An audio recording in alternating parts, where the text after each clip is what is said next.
familia ya Mungu, leo tunaadhimisha Dominika Furahini, Dominika ya furaha, Dominika Gaudete, katika Dominika na Jumapili la tatu la Majilio. Wakati tunaanza Majilio, Dominika ya kwanza itakayohitimishwa sehemu ya kwanza tarehe 16, tulikuwa tunatafakari na tulikuwa tunaongozwa juu ya kutafakari ufalme wa Mungu, ujio wa Bwana wetu Yesu Kristo kutukamilisha katika mpango wa wokovu wa Mungu, katika kutuandaa kuwa watu wa Mungu, katika kutuandaa kwa ajili ya ufalme ujao, katika kutengeneza ulimwengu kama sehemu ya maandalizi ya mbingu mpya na dunia mpya. Na Dominika inayokuja kabla ya sehemu ya pili ya tarehe 17 mpaka tarehe 24 inaitwa Dominika ya furaha, Dominika Furahini. Ni furaha inayotokana na kwamba mpango ule ambao Yesu Kristo na Mungu anautangaza kwamba atakuja siku ya mwisho kuwahukumu wazima na watu wote wataona utukufu wa Mungu, analeta habari nyingine mpya ambayo ni furaha kubwa, yaani kuzaliwa kwake Bwana wetu Yesu Kristo katika familia, katika koo, katika kabila, katika jamii ya wanadamu, yaani Krismasi. Tarehe 17 mpaka tarehe 24 tafakari ni juu ya kuzaliwa kwake Bwana wetu Yesu Kristo kati yetu, fumbo la umwilisho, yaani Mungu mwenye utukufu anayekubali kwa upendo mkubwa na unyenyekevu kuchukua sura zetu, kutwaa namna yetu isipokuwa dhambi na kukaa kwetu. Ndiyo maana wakati ule tutakapokuwa tunasali misa ya Noeli, tukifika mahali kwenye kanuni ya imani akatwaa mwili, tutapiga magoti kuabudu fumbo la umwilisho, tendo takatifu na tukufu la Mungu kushuka kwetu, tendo kubwa la unyenyekevu la kutoka mbinguni kwenye utukufu na kuja kwetu ili atukomboe. Hii ndiyo furaha inayotangulia siku ya leo. Tumesikia katika maandiko matakatifu jinsi ambavyo atapatengeneza, kutoka kitabu cha nabii Isaya anavyosema kwamba jangwa litashangilia, kila kitu kitajawa na utukufu wa Mungu, na uwepo wa utukufu wa Mungu katika ulimwengu unasababisha furaha, tena furaha ya kweli. Na hata katika liturujia ambayo kwa kawaida tulikuwa hatushangilii kwa kupiga ngoma, leo hii Mama Kanisa anaturuhusu kuweza kushangilia kwa kupiga ala za muziki mtakatifu na kuimba kwa shangwe. Inapasa kufanya shangwe kwa sababu Mungu anatutendea hisani kubwa. Mungu anatutengeneza upya. Tunaomba, japo tuko kwenye sehemu ya pili ya ujio wa ufalme wa Mungu, yeye atakayezaliwa katika familia zetu, yeye atakayezaliwa katika kabila zetu, yeye atakayezaliwa katika koo zetu, atakayezaliwa katika tamaduni zetu, atakayezaliwa katika ubinadamu wetu, kwa ajili ya kutukomboa, atujalie furaha kamili ya ujio wake, na atusaidie na sisi kama maandiko yanavyoelekeza kuandaa ujio wake, tena kwa namna mbili. Kwanza katika utukufu wake, kwa kuwa tuko sehemu ya kwanza ya kipindi cha Majilio, na pia sehemu ya pili atakapokuja kati yetu kwa njia ya kuzaliwa na mama Bikira Maria. Huyu ndiye anayezaliwa na Bikira Maria, ambaye sherehe yake ya tarehe 8 mwezi Desemba tuliona alikingiwa dhambi ya asili na Mwenyezi Mungu kwa ajili ya kile kitakatifu Mungu Emanueli, Mungu pamoja nasi, atakayezaliwa. Ndugu zangu, je, sisi nasi tu sehemu ya mpango wa maandalizi ya ujio huo mkubwa? Jibu linapaswa kuwa ndiyo, hata bila kupepesa. Tunapaswa kushirikiana sana katika kupafanya mahali pote palipojawa na woga sasa pajawe na uwepo wa Mungu na nguvu ya Mungu. Tunafanya tunapaswa, unasikia anasema yafanyeni imara magoti yaliyolegea. Je, tunapeana moyo na kuimarishana katika Ukristo wetu? Hilo ni mojawapo ya jukumu la kuandaa kwamba atakapozaliwa kati yetu atukute sisi sote tuko na furaha iliyo kamili, tena furaha kamilifu katika Mungu. Katika Injili tuliyoisikia, tunasikia jinsi ambavyo Yohane akiwa gerezani naye alipokea taarifa hizi za furaha. Halafu tena akauliza, hivi haya ninayoyasikia ni ya kweli au naota? Na akawatuma wanafunzi wake, wakaenda na wakamuuliza, ni wewe ambaye ulitabiriwa au tumngojee mwingine? Na yeye akamwambia kama vile manabii walivyotabiri. Ndiyo akasema, nendeni mkamwambie Yohane mnayoyaona na kuyasikia. Alafu akataja zile zinazoitwa ishara kuu za ujio wa Masia. Ishara kuu za kimasia ndiyo hizi alizozisema: tazama watu wavao mavazi, anasema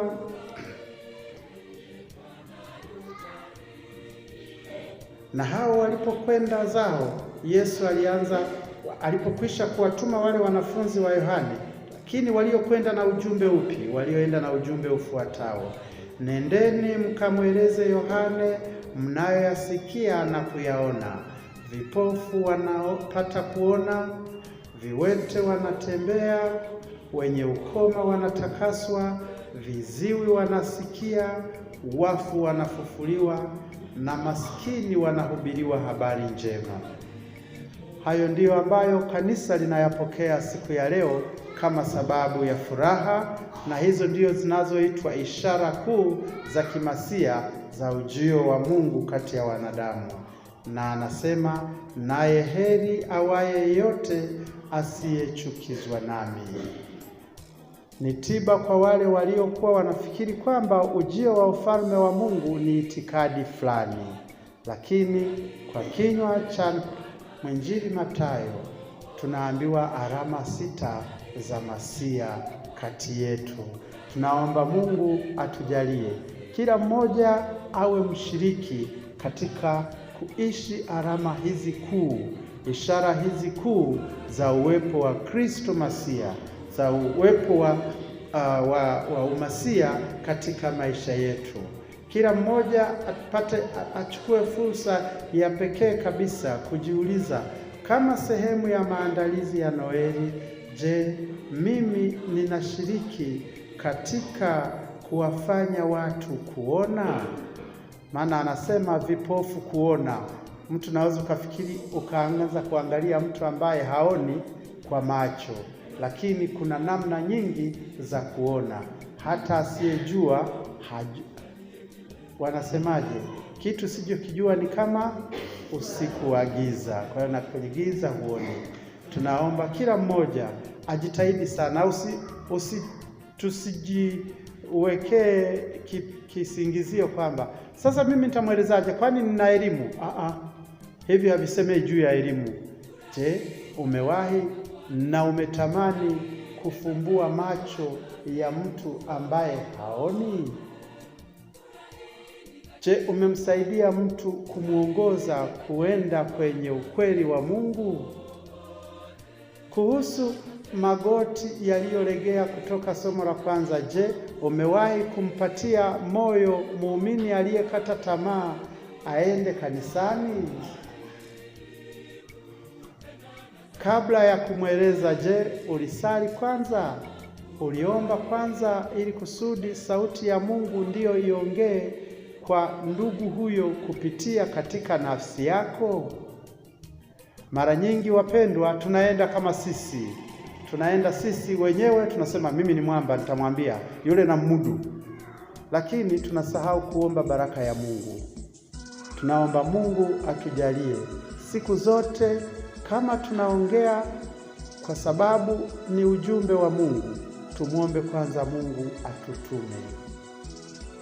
atutume. Na ndiyo maana bila shaka mtakuwa mnaona kabla ya somo la Injili awe shemasi akiwepo na padri yupo na askofu, shemasi anaenda kwanza kuomba baraka.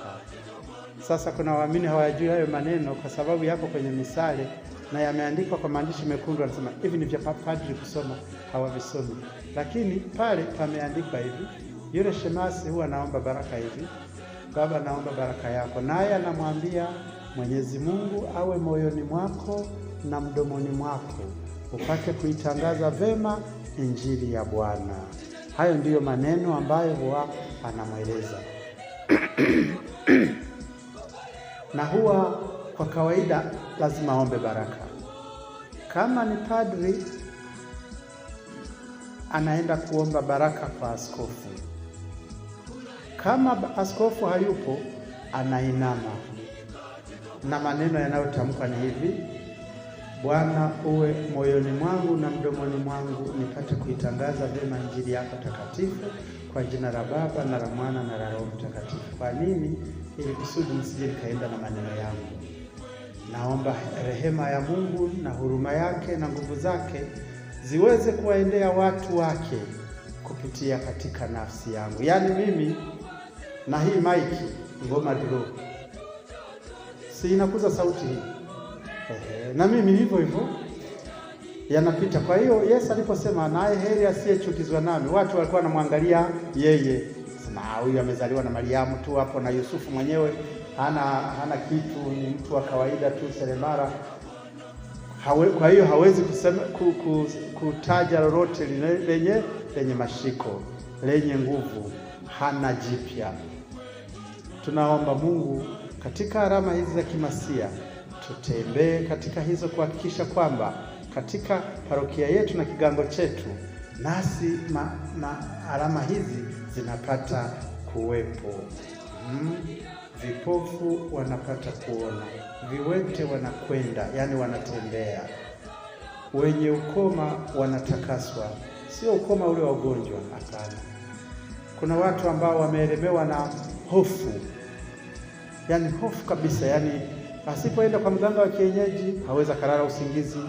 Mijusi kipita anaruka, anafikiri kwamba tayari wawangaji, na akiwa ndani sasa, akiwa sasa ni mwana karismatiki Katoliki, anakemea. Sikia Pentekoste wanakemea huko, kwa jina la Yesu.